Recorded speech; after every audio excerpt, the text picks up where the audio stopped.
The Cold War wasn't a clash of two great civilizations, it was a 40-year engineering competition between two enormous bureaucracies, both fully capable of spectacular failure. Here's the proof. 1. The Ekranoplan, specifically the Caspian Sea Monster, was supposed to be the weapon that made aircraft carriers obsolete. NATO analysts stared at reconnaissance photos and couldn't classify it. Was it a plane, a ship, a catastrophic mistake? The answer, it turned out, was all three. The KM Ekranoplan weighed 550 tons and exploited ground effect, the aerodynamic cushion that forms close to a flat surface. Which sounds impressive until you remember that oceans are not flat. The moment seas got rough or the craft needed to change altitude, the physics stopped cooperating entirely. Then came the follow-up Lun-class, built in the 1980s, armed with 6 cruise missiles, costing a fortune, and completing essentially 0 operational missions before the USSR collapsed into paperwork. One prototype crashed during a 1980 test after a pilot accidentally engaged all engines simultaneously. The wreck sat on the Caspian coast for years, rusting in full public view, which is an unusual level of transparency for a military superpower. The Soviets built the world's most expensive hovercraft and then discovered, at enormous cost, that the world's oceans are inconveniently wavy. 2. The Tsar Bomba is remembered as the ultimate expression of Soviet nuclear dominance. A weapon so powerful, it proved the USSR could simply out-detonate anyone who got difficult. What people don't tell you is that it was essentially a propaganda exercise wrapped in 27 metric tons of physics that had no practical delivery solution whatsoever. The bomb required a specially modified Tu-95 bomber stripped of its own fuel tanks just to carry it, meaning the aircraft barely made the return trip from its own test. The fireball radius alone reached nearly 3.5 kilometers. The thermal pulse could cause severe burns 100 kilometers away. The crew's survival odds during the actual 1961 test were described internally as, and this is the official framing, not guaranteed. The original design was 100 megatons. They halved it specifically to reduce fallout, meaning the restrained responsible version was still 3,300 times more powerful than the Hiroshima bomb. It was detonated exactly once, photographed extensively, and filed under done. No delivery system existed, no operational deployment plan existed. They built the largest bomb in human history and then discovered they had no practical way to use it, which is the military equivalent of forging a sword too heavy to lift and then displaying it in a lobby. 3. The Soviet nuclear-powered bomber program promised an aircraft that could circle enemy territory indefinitely, never needing fuel, rendering conventional air power strategically irrelevant. What they actually built was a modified Tu-95 bomber with a live nuclear reactor installed in the fuselage, not to power the engines, but purely to measure how much radiation the crew absorbed at altitude. The plane flew on conventional engines the entire time, while a reactor sat behind the cockpit, bathing everyone in ionizing radiation as a research exercise. Engineers then designed radiation shielding so heavy, it made the aircraft nearly unflyable at any useful combat weight. They eventually concluded, after years of expensive effort, that protecting the crew required mass that made the aircraft useless, which is a conclusion basic physics could have provided on day one for free. Meanwhile, the United States ran an identical program called aircraft nuclear propulsion and reached the same conclusion using different engineers, different aircraft, and comparable quantities of wasted money. Both superpowers spent years and billions arriving at the same dead end simultaneously, which is either the most expensive redundancy in history or proof that physics enforces the same rules regardless of political ideology. 4. The Soviet Lunokhod moon rover program is celebrated as the Cold War's underappreciated triumph. Robotic lunar exploration while America chased glamour missions. Lunokhod 1 genuinely worked brilliantly, operating for 11 months beyond its planned lifespan. Then came Lunokhod 2 in 1973, which was going excellently until operators in Moscow drove it into a small impact crater. While reversing out, the open thermal radiator lid scooped up lunar regolith, moon dust, and deposited it directly onto the heat management system, causing the rover to overheat and fail permanently. The operators initially didn't understand why it was dying. Telemetry took time to interpret, and by the time engineers identified the dust on radiator cause, the machine was already dead and irretrievable. The Soviet space program systematically concealed failures for decades. The actual cause of Lunokhod 2's death wasn't publicly confirmed for years. Lunokhod 1's genuine success makes Lunokhod 2's death by its own lid even more striking by contrast. They drove a robot 384,000 kilometers to another world and killed it by accidentally scooping dirt onto itself. A failure mode that would embarrass a garden tractor. 5. The Dead Hand System, officially Perimeter, was described in post-Cold War coverage as a masterpiece of deterrence engineering, a sophisticated automated network guaranteeing retaliation even if Soviet leadership was destroyed. There is one foundational problem with this framing. Deterrence only works if your adversary knows the system exists. The Soviets kept Perimeter classified for decades, meaning NATO had no idea it existed during the height of the Cold War and therefore couldn't factor it into their strategic calculations at all. A secret deterrent is not a deterrent, it's a secret. The system detected nuclear detonations via seismic and radiation sensors, and if command communication had been severed, allowed a single duty officer in a buried underground bunker to authorize retaliatory launches. One person, alone, underground. Soviet engineers acknowledged internally that the system could theoretically misidentify large conventional explosions, industrial accidents, or seismic events as nuclear attacks.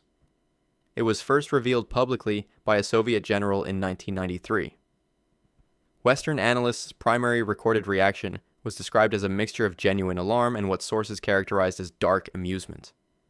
They built a doomsday machine, forgot to tell their enemies about it, and staffed it with one person in a hole, which is either strategic genius or the most Soviet plan ever conceived, and those categories are not mutually exclusive. 6. The Beriev VVA-14 was supposed to be the Soviet answer to Western submarine hunting aircraft, a vertical takeoff amphibious craft that could locate and destroy nuclear submarines anywhere on Earth. There was one significant engineering problem. The vertical takeoff engines it was specifically designed around never actually worked. The lift engine system required, the Rybinsk RD-3635, was perpetually delayed. Engineers completed the entire airframe before the propulsion system existed, which is the aerospace equivalent of building a complete house and then discovering no one has manufactured the doors yet. The aircraft flew conventionally for a few years, while engineers waited for engines that never arrived. Only 2 prototypes were ever built. One was destroyed in a ground accident. The surviving aircraft is currently on display at a Russian aviation museum, missing its wings and inflatable pontoons, stripped for parts after the program collapsed. The program ran from 1965 through the mid-1970s, consumed enormous resources, and produced 0 operational aircraft. In engineering circles, there is a technical term for a vehicle that cannot perform its primary design function. That term is very expensive sculpture. 7. The N-1 moon rocket is perhaps the most consequential engineering failure of the entire space race, and its core problem was one that any competent project manager should have caught before a single component was manufactured. The N-1's first stage required 30 NK-15 engines firing simultaneously. Soviet engineers couldn't build a test stand large enough to fire them all together, so every single launch was also the first full systems test. This is the structural equivalent of skipping every rehearsal, every dress run, every technical review, and opening on the largest stage in history. The rocket failed all 4 of its launch attempts. The second attempt, in July of 1969, days after Apollo 11 landed on the moon, resulted in the rocket falling back onto the launch pad after liftoff. The explosion destroyed the pad, the surrounding launch complex, and represents one of history's largest non-nuclear accidental detonations, estimated at approximately 7 kilotons. The program was officially cancelled in 1976 and kept entirely secret by the USSR until 1989. Soviet officials publicly denied a manned moon program had ever existed. They built a rocket with 30 engines because one wasn't sufficiently impressive, and then discovered that 30 engines failing at once is 30 times worse than 1. 8. Soviet military research was often genuinely brilliant, and occasionally generated paperwork proposing snakes as anti-tank weapons. This is documented. The snakes declined to cooperate with the operational requirements. The broader pattern here matters more than the specific absurdity. Soviet military research institutions were funded based on proposal volume rather than results, creating structural incentives to generate creative-sounding projects regardless of feasibility. The same apparatus that produced genuinely world-class rocketry also funded researchers who were, at various points, seriously investigating whether reptiles could be trained for armored warfare. The dog-based anti-tank program from the Second World War is better documented and equally instructive. Dogs fitted with explosive charges were trained to run under German tanks, then released in combat, and promptly ran back towards Soviet forces who had fed them or were frightened by the noise of actual battle and ran somewhere else entirely. The program was officially discontinued. When your weapons research division starts filing budgets for snake recruitment and dog logistics, it may be worth asking whether the planning department needs a different kind of review. 9. The Polyus spacecraft, also called Skiff-DM, was the Soviet answer to Reagan's Strategic Defense Initiative, an 80-ton space-based weapons platform designed to demonstrate that the USSR could match and counter American space-based laser research. It launched in 1987 atop the Energia rocket, which was the most powerful Soviet launch vehicle ever built and which performed flawlessly. The spacecraft reached orbit, and then it immediately maneuvered in the wrong direction due to a software orientation error, fired its engine incorrectly, decelerated instead of inserting into orbit, and burned up in the atmosphere within hours of launch. The Energia rocket that represented the pinnacle of Soviet propulsion engineering worked perfectly. The payload it delivered did not survive the day. Mikhail Gorbachev had reportedly attempted to cancel the mission before launch, concerned about arms control treaty implications. He was overruled by military leadership. The spacecraft then resolved the arms treaty concern by destroying itself, which is an outcome no one had specifically planned for. They built an 80-ton space weapon, launched it on their best rocket, and it flew in the wrong direction and incinerated itself, which, as metaphors for the entire Cold War go, is remarkably on the nose. 10. Soviet psychotronic weapons research. The program, investigating whether human consciousness could be remotely influenced through electromagnetic means, consumed institutional resources for decades and produced zero operationally verified capability. Researchers presented anecdote as data. Reproducible results never materialized under controlled conditions. The program persisted partly because Soviet officials feared the United States was ahead in the same research, creating a mutual paranoia loop where both superpowers funded pseudoscience because each was afraid the other's pseudoscience was real. Nina Kulagina, the USSR's most famous psychokinesis subject, performed demonstrations that stage magicians identified immediately as straightforward sleight of hand. Soviet military observers apparently found this distinction less obvious. Post-Soviet declassification revealed the programs generated enormous quantities of internal reports and no reproducible experimental outcomes. A pattern entirely consistent with institutional research funded by fear rather than evidence. The CIA's parallel American program, Stargate, also produced nothing scientifically valid after decades of similar investment. Both sides spent the Cold War paying people to try to move objects with their minds. The objects, consistent with known physics, did not move. 11. The Tsar Tank was presented to Tsar Nicholas II using a wind-up demonstration model on a carpet, and the carpet is the key detail that explains everything that followed. Designer Nikolai Lebedenko had built a vehicle with two enormous front wheels, nearly 9 meters in diameter, and a small rear wheel supporting significant structural weight. On the carpet, it performed magnificently. On actual terrain during the 1915 field test, the rear wheel immediately sank into soft ground, immobilizing the entire 60-ton vehicle within the first engagement with real soil. The massive front wheels, designed to roll over obstacles, became obstacles themselves. The tank could not reverse out of the test site under its own power and sat in the field where it broke down from 1915 until 1923 when it was finally dismantled for scrap. 8 years in a field. As a monument to the difference between carpet physics and battlefield physics. The pattern this established, impressive demonstration model, field result, would recur throughout Russian and Soviet military procurement with remarkable regularity. They sold the Tsar a tank using a toy on a rug and learned that terrain has variables that carpets politely omit. 12.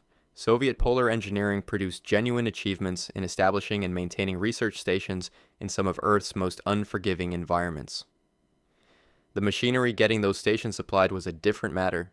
Soviet tracked vehicles deployed for Antarctic operations were chronically underpowered for Antarctic ice conditions, having been tested in Siberian environments that differ from the ice shelf in ways that proved consequential in the field. The broader Soviet polar vehicle program suffered from a procurement structure where specifications were set by committees responding to political requirements rather than engineers with direct field experience, a distinction that becomes apparent when the machine breaks down 300 kilometers from the nearest repair facility. Post-Soviet comparisons between Soviet and contemporary Western polar vehicles regularly showed the Soviet equipment operating older, heavier, and less reliably, partly due to sanctions limiting component access and partly due to procurement dysfunction that no sanctions caused. The Soviet stations themselves were genuine accomplishments. Vostok Station, established and maintained at the coldest recorded location on Earth, reflects real institutional competence. The buildings worked. Getting equipment there reliably sometimes didn't, which is a supply chain problem dressed up as an engineering one. 13. The Lun-class military Ekranoplan is often cited as evidence of Soviet naval innovation. A missile-armed platform racing across the water at 550 kilometers per hour to strike NATO ships before they could respond. Exactly one was ever completed. It entered limited service in 1987, completed no combat missions, spent most of its operational existence in storage, and was decommissioned following the Soviet collapse. A second hull was converted mid-construction into a rescue variant called Spasatel and was never finished. The completed Lun's operational ceiling, the maximum altitude it could sustain in ground effect, was roughly 5 meters. Any weather producing waves larger than that made operations genuinely dangerous. The Caspian Sea, the system's intended operational area, regularly produces waves larger than that. The vehicle was decommissioned, mothballed, and eventually beached near Derbent as part of a military heritage park in 2020. A missile-armed aircraft ship hybrid, built to project Soviet naval power, is now a beach attraction. NATO remains, as far as anyone can determine, unterrified. 14. The Soviet laser pistol entered Cold War mythology as a space-age sidearm that gave Soviet cosmonauts a terrifying directed energy weapon. Science fiction made operational hardware. The reality requires separating two things that got fused in Cold War storytelling. The actual TP-82 issued to Soviet cosmonauts was a conventional triple-barreled survival weapon, 2 shotgun barrels and a rifle barrel, designed for post-landing survival in Siberian wilderness where the primary threats were wolves and hypothermia. It was entirely practical and by most accounts sensibly designed for its actual purpose. The separate Soviet laser device research, targeting optical sensor blinding rather than personnel, produced experimental hardware that operated only in darkness, required substantial external power, and had effective range measured in dozens of meters. Someone merged these two separate programs into a single narrative about Soviet cosmonauts carrying futuristic death rays, which is a more exciting story than they had a sensible shotgun for landing in Siberia. Soviet directed energy research was real and extensive. The space pistol mythology is the result of two accurate facts being combined into one inaccurate story, which is how most Cold War mythology actually operates.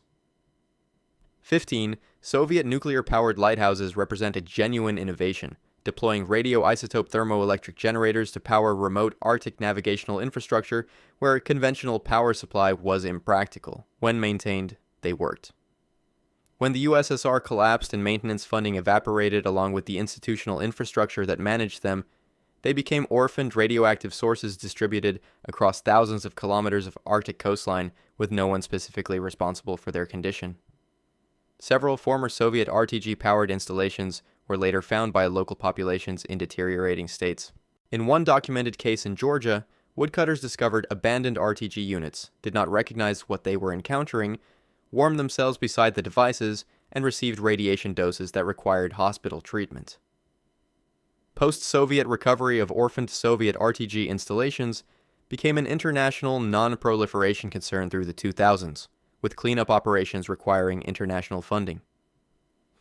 The underlying technology, radioisotope thermoelectric generators, is legitimate and is used by NASA on deep space probes where it functions excellently.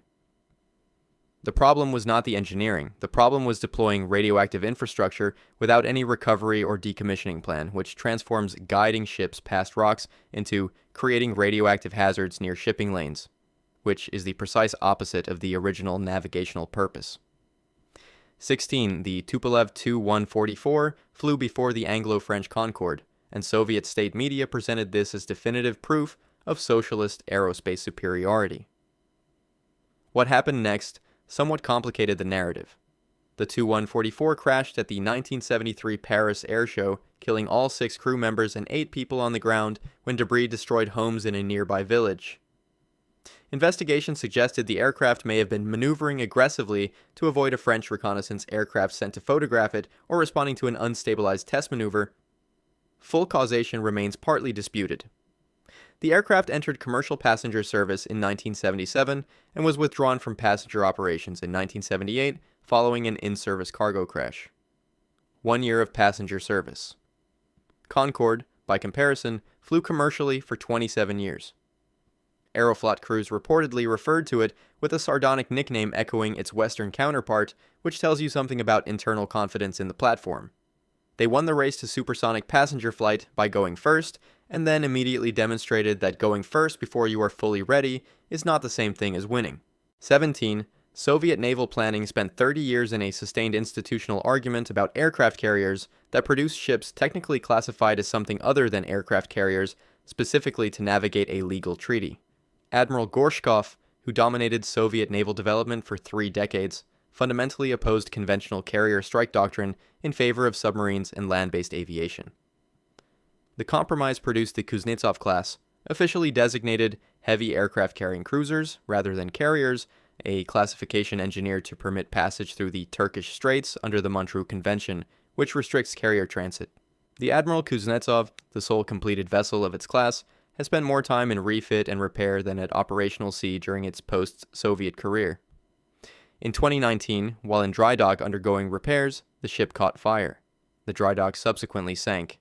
Soviet carrier aviation never developed the operational doctrine, trained pilot expertise, or logistical supporting infrastructure that makes carrier strike groups militarily effective, producing ships without the operational ecosystem required to use them, which is an expensive way to confirm that a ship is only as useful as the system around it.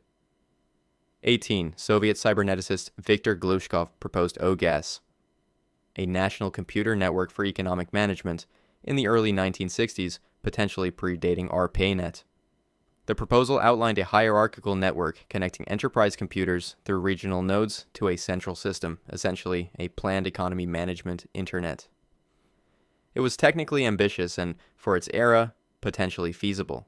It was killed not by technical impossibility, but by Soviet bureaucracies who recognized, with remarkable institutional clarity, that transparent nationwide information flow would expose their individual departments' inefficiencies and reduce their specific authority.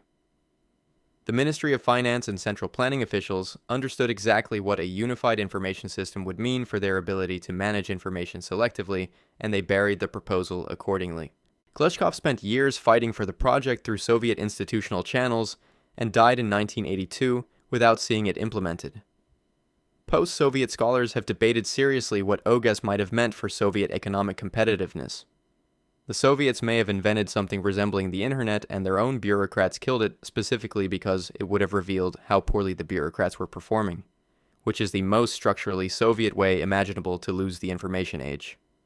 19. Soviet suitcase nuclear devices, compact tactical demolition munitions designed for sabotage missions, entered post-Cold War public awareness in 1997 when General Alexander Lebed, then a senior Russian security official, informed a United States congressional delegation that approximately 100 of roughly 250 such devices could not be located in post-Soviet inventories. Russian government officials disputed his specific numbers. They did not provide alternative verified counts. The existence of the devices themselves is not in dispute. Compact tactical nuclear munitions of roughly 1 kiloton yield designed for infrastructure demolition were developed by both superpowers. The United States had equivalent devices designated WW-54. The Soviet devices' storage and maintenance records were distributed across a collapsing state apparatus spanning multiple newly independent republics, creating a chain of custody situation that international threat reduction programs spent years attempting to address. Whether unaccounted for means stolen, destroyed, misfiled, or never manufactured in the claimed quantities remains genuinely unclear. That ambiguity is, depending on your perspective, either a bureaucratic record-keeping problem or something that should receive considerably more urgency than it currently does. 20. The Spasatel rescue Ekranoplan was a second Lun-class hull converted mid-construction into a maritime rescue vehicle capable of transporting 500 survivors and providing emergency medical care. It was approximately 90% complete when Soviet funding collapsed following the USSR's dissolution.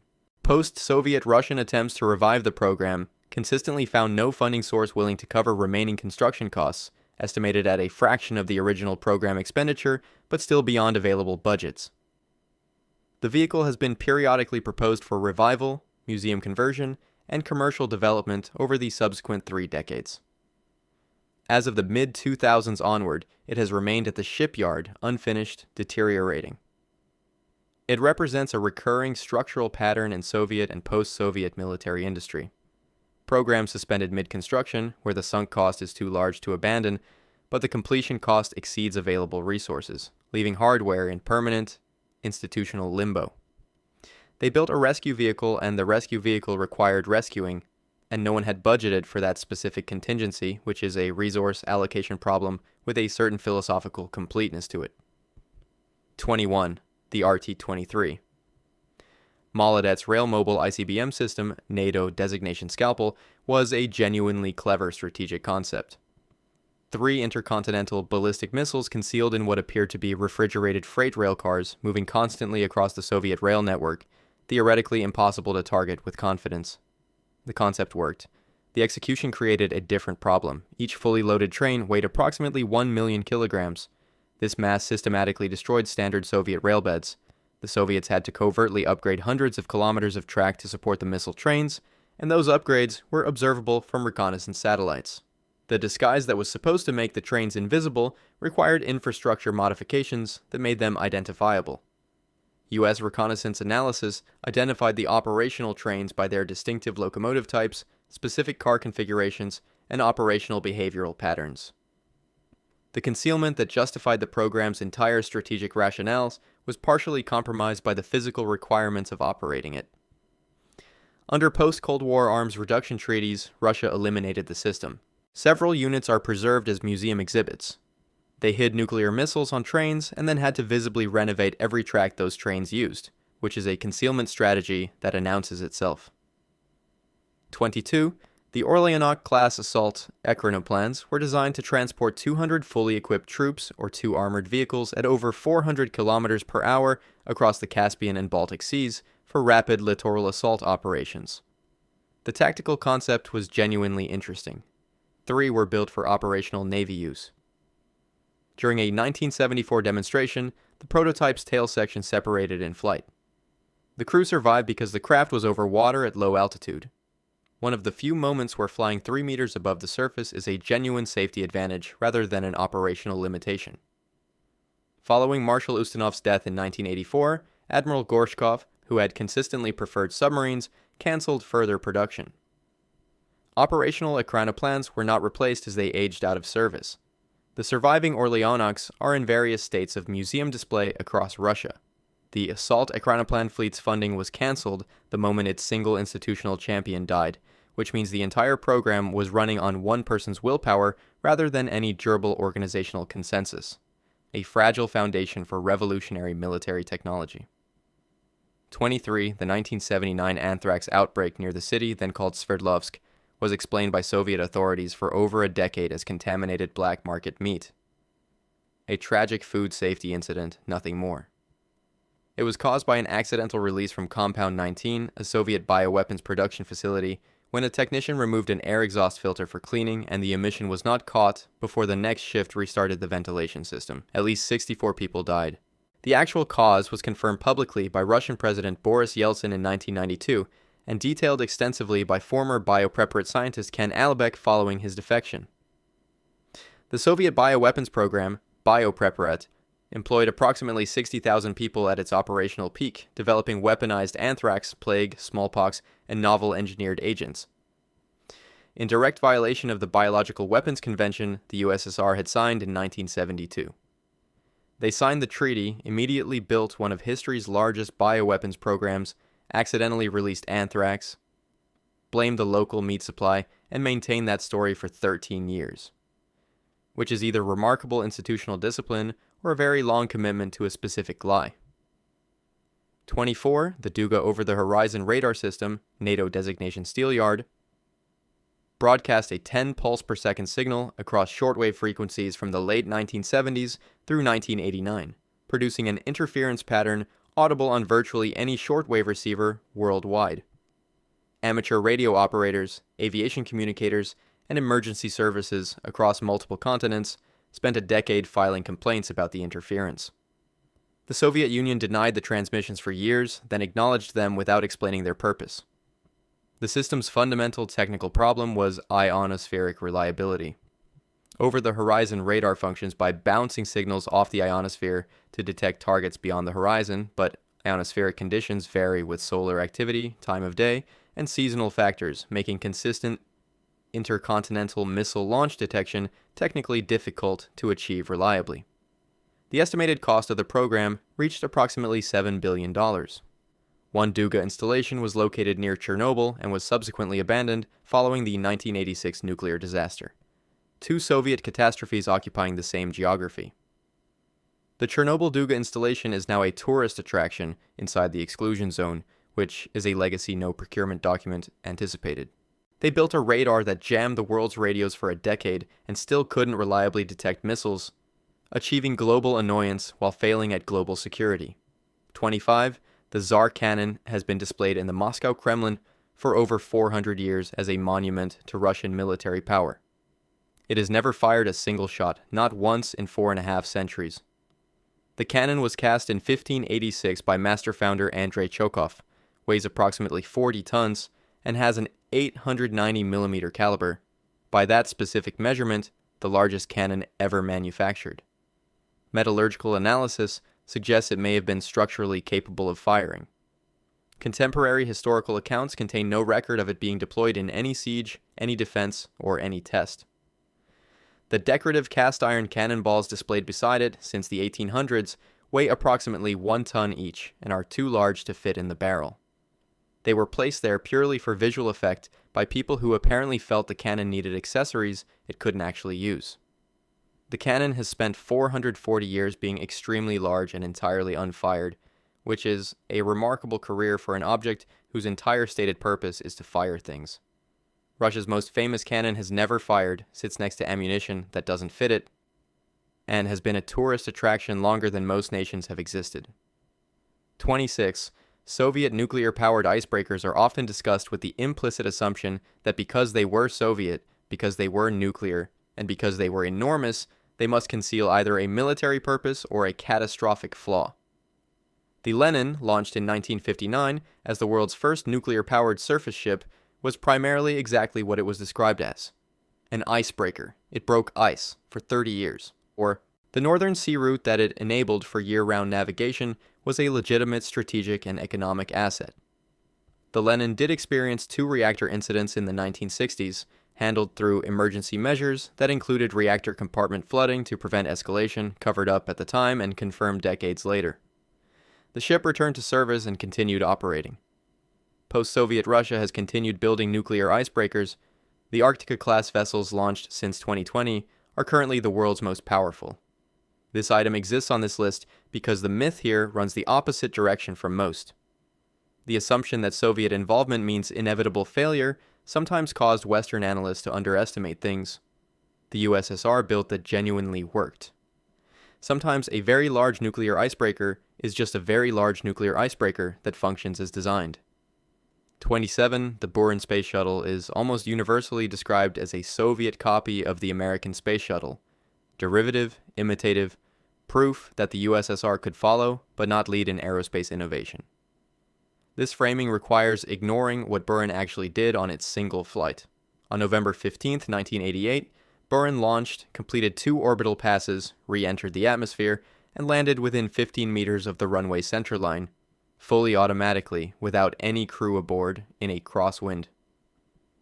The American space shuttle never achieved autonomous landing capability throughout its entire operational history. The irony is that Soviet engineers had analyzed the American shuttle and concluded it was technically suboptimal.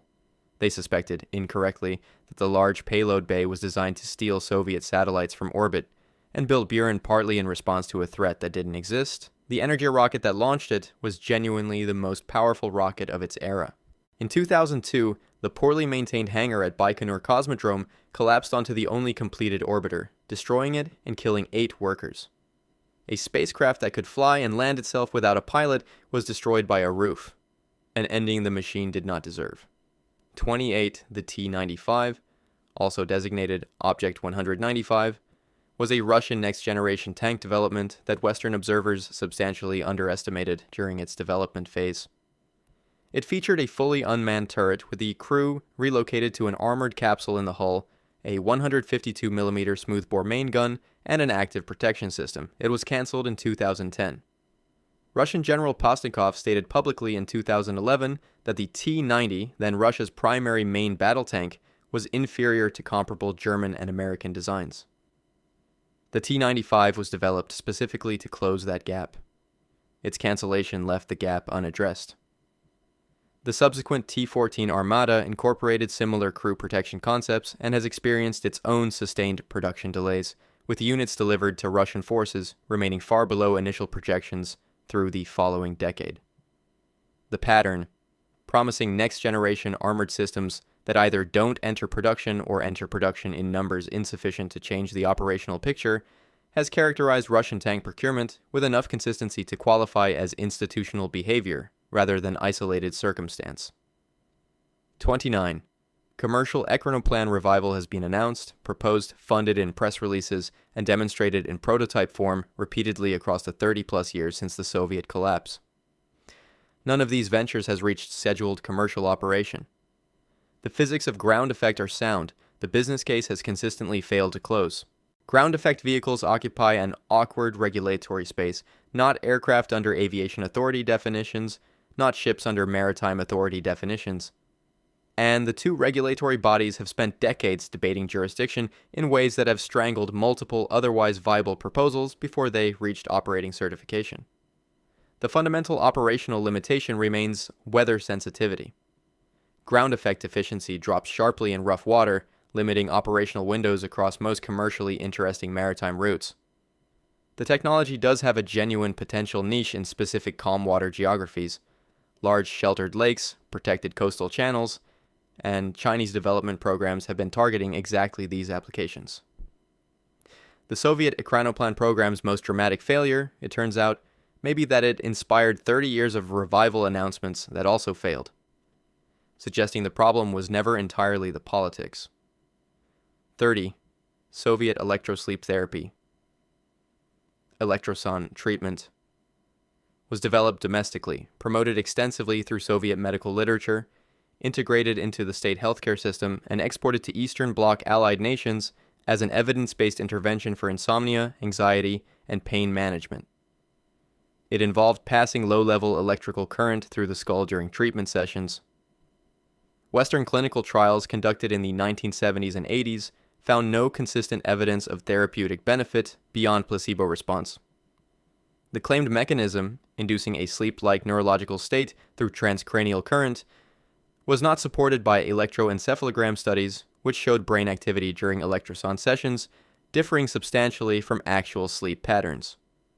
The critical finding was that sham devices delivering no actual current produce comparable patient-reported outcomes, which is the clinical definition of a placebo. Soviet medical research operated under institutional incentives to report positive outcomes for domestically developed technologies, and negative findings were systematically underreported in published literature.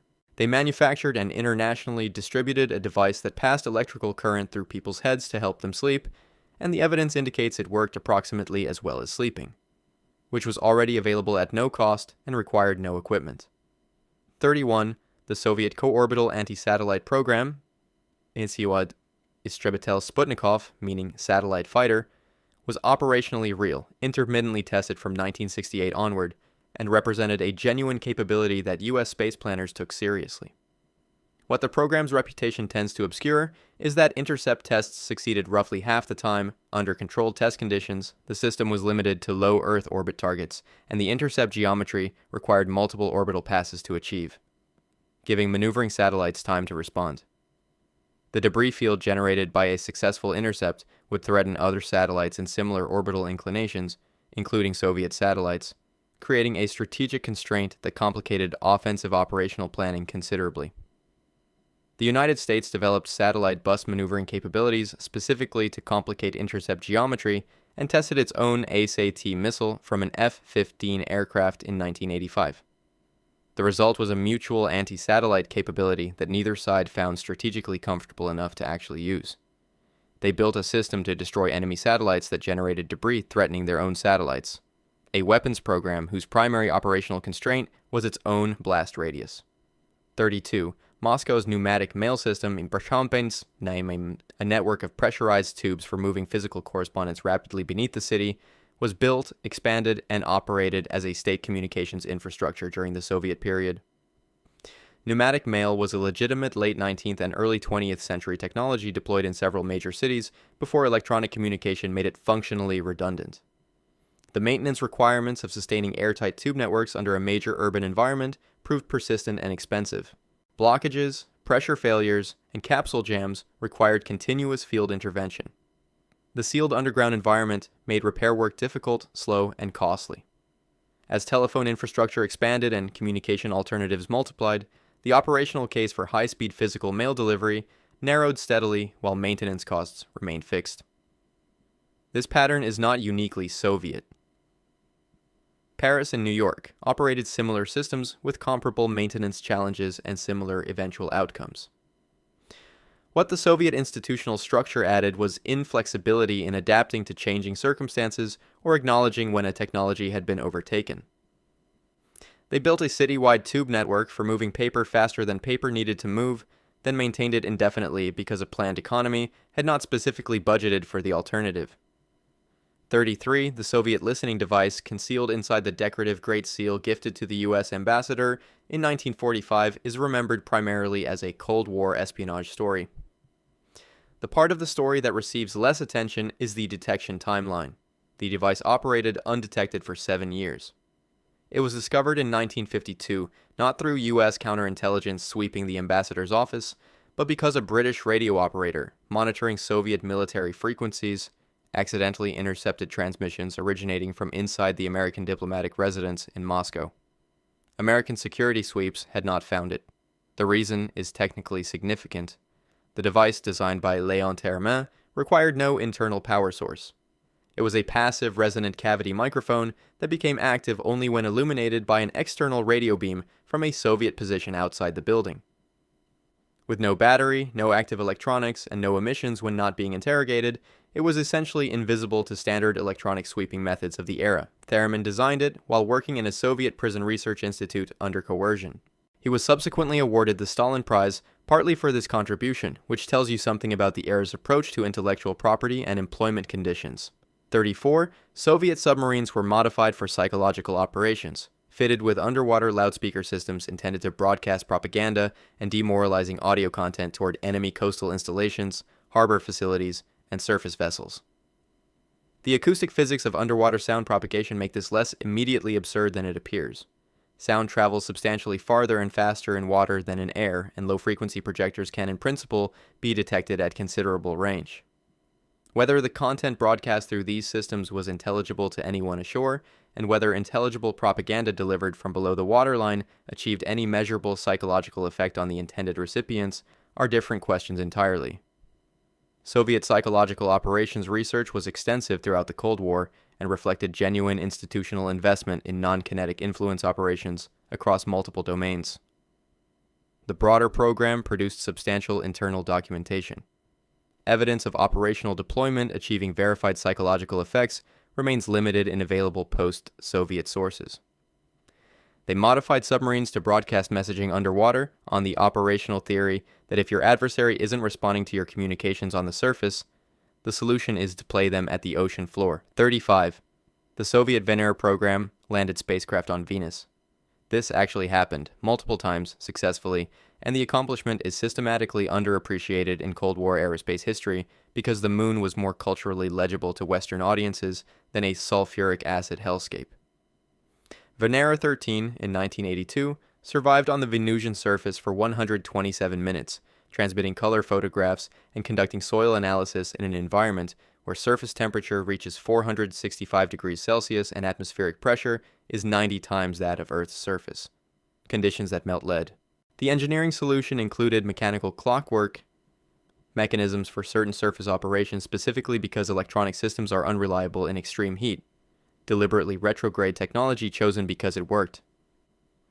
Multiple successive Venera missions built systematically on previous design improvements, demonstrating iterative engineering competence over an extended program. NASA has not landed a functioning spacecraft on Venus. The USSR did it repeatedly across multiple decades, and the broader public narrative largely forgot because Apollo was visually compelling and Venus photographs looked like orange rocks in hell. The Venera program is the item on this list where the myth is the dismissal, not the achievement. 36. The story of Soviet engineers receiving a bird strike testing cannon, firing a frozen bird through a train windshield, and being told by the original owners to defrost the specimen first circulates persistently in engineering-adjacent media as a true account of Soviet technical incompetence. It is entirely fabricated. There is no documentary source, no named participants, no verified date. The story exists in multiple versions attributing the same incident to different organizations: British Rail, Eastern European Aviation Authorities, Soviet military engineers, which is the reliable signature of an urban legend that has been retold enough times that the attribution has drifted. The bird strike test cannon itself is real and widely used in aerospace certification testing. The anecdote attached to it is not. The story persists because it fits a pre-existing narrative about Soviet engineering incompetence so neatly that people repeat it without questioning the source. One of the most widely shared examples of Soviet technical failure is a story that never happened, which means the West spent decades confidently repeating a joke while the people in the joke were landing spacecraft on Venus. 37. The CIA's Acoustic Kitty program surgically implanted a microphone in a cat, ran an antenna through its tail, installed a battery in its torso, and deployed the resulting animal for intelligence collection. The first operational cat was reportedly struck by a taxi on its initial mission. The program was cancelled after approximately $20 million in expenditure. Soviet intelligence and military research into animal-based operations was comparably extensive, and in at least one domain more practically successful. The Soviet military Dolphin program at Sevastopol developed mine detection capabilities, diver interception techniques, and equipment attachment methods that showed genuine operational utility. A meaningful distinction from the CAT program, where the primary operational outcome was a traffic incident. Soviet dog-based programs in the Second World War largely failed when the animals ran toward their own forces rather than enemy vehicles or fled the noise of actual combat. Both superpowers spent the Cold War discovering that animals are not ideologically reliable and do not respond to strategic objectives. The one intelligence conclusion both sides reached independently and correctly was that biology does not take political direction well. 38. The tradition of Soviet micro-miniature art, sculptures invisible to the naked eye, requiring microscopes to appreciate, developed as a direct institutional response to a work of 19th century fiction. Nikolai Leskov's story, Lefty, depicted Russian craftsmen shoeing a steel flea to demonstrate their precision over English engineers. Soviet-era artists took this as a technical challenge rather than a literary premise. Artists including Nikolai Siadristy in Ukraine and Anatoly Konenko in Russia created documented microsculptures. A camel passing through a needle's eye, chess sets on pinheads, roses carved into apple seeds. Using custom tools made from individual hairs and working between their own heartbeats to eliminate the tremor that would destroy work at that scale. The USSR incorporated this craft into Cold War cultural diplomacy, exhibiting micro-miniatures internationally as evidence of Soviet artistic and technical precision. The tradition continues. A micro-miniature museum established in Kiev during the Soviet period remains operational and includes works requiring electron microscopes to fully examine. They read a story about shoeing a flea and turned it into a living artistic discipline, which is either the most productive response to fiction in history or proof that national pride is a surprisingly effective research and development budget. 39. Soviet collectivized agriculture failed for reasons that are well documented politically. Less discussed is that the machinery deployed in those collectives was also frequently catastrophic. Soviet combine harvesters broke down at rates that Western agricultural engineers examining the data found genuinely difficult to credit. Grain losses from mechanical failure, inadequate maintenance infrastructure, and poor field reliability regularly exceeded 20 to 30% of harvests. A famine partially constructed by the machines intended to prevent it layered on top of the policy failures. The Stalinist collectivization program in the 1930s destroyed the agricultural knowledge base of skilled farmers through dispossession, then replaced human expertise with machinery that collective farm workers had no training or parts infrastructure to maintain. Soviet combine harvesters were designed against industrial production metrics, units manufactured, rather than field reliability outcomes. The USSR consistently imported significant quantities of grain throughout the post-war period, including from Cold War adversaries. Khrushchev's Virgin Lands campaign in the 1950s attempted to compensate for yield failures by expanding cultivated area, produced initial results, then generated soil exhaustion and dust bowl conditions that American plains farmers had experienced in the 1930s. They replaced skilled farmers with machines that broke and bought grain from the ideological enemy while explaining why the ideological enemy's system didn't work. 40. Soviet research into space-based solar power collection preceded Western institutional interest in the concept and was theoretically grounded in legitimate physics. Solar irradiance in orbit is approximately 8 times higher than average surface reception. Transmission of collected energy to ground receivers via microwave is technically feasible and has been demonstrated in small-scale tests. The economics have not closed under any political system that has examined the concept. Launch costs to place sufficient solar collection area in geostationary orbit, even accounting for modern reusable launch vehicle reductions in cost per kilogram, remain prohibitive relative to terrestrial renewable alternatives at current technology levels. Soviet contribution to this field was theoretical, published papers, internal proposals, conference presentations, rather than operational hardware. Western research institutions have generated comparable theoretical work since the 1970s. Multiple national space agencies and private entities have announced demonstration projects across the subsequent decades. Small proof-of-concept tests have been conducted. Commercial deployment remains a future tense discussion. The Soviets theorized about orbital solar power 60 years ago, and every subsequent engineering and economic assessment has reached the same conclusions, making this one of the rare Cold War research areas where Soviet and Western analysis arrived at the same wall at comparable speeds. 41. Soviet naval combat diver programs, Morskoy Spetsnaz, developed underwater delivery vehicles, demolition capabilities, and port sabotage doctrine throughout the Cold War, in ways that Western open-source literature substantially underrepresented.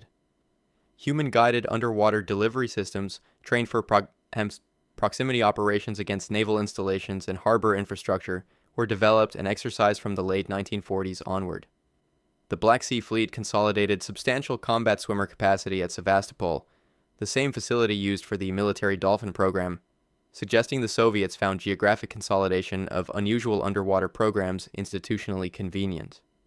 Soviet naval special forces were reportedly used in operational advisory capacities during various Cold War-era conflicts where direct Soviet involvement was intended to remain deniable, though full documentation in open sources remains limited by classification that has not been fully lifted in subsequent decades. The program's Cold War history remains substantially restricted in Russian archives, which is itself informative about its nature and scope. Italian and British combat diver programs receive extensive historical treatment in Western literature. Soviet equivalents developed in parallel and receive considerably less. Sometimes a program being understudied is not evidence that it didn't exist. It is evidence that the classification held. 42. The consensus historical account characterizes the CIA's failure to predict the Soviet collapse as a comprehensive intelligence failure. Analysts blind to fundamental weakness until the moment the institution dissolved. Multiple CIA analysts did identify the USSR's terminal economic deterioration through the 1980s.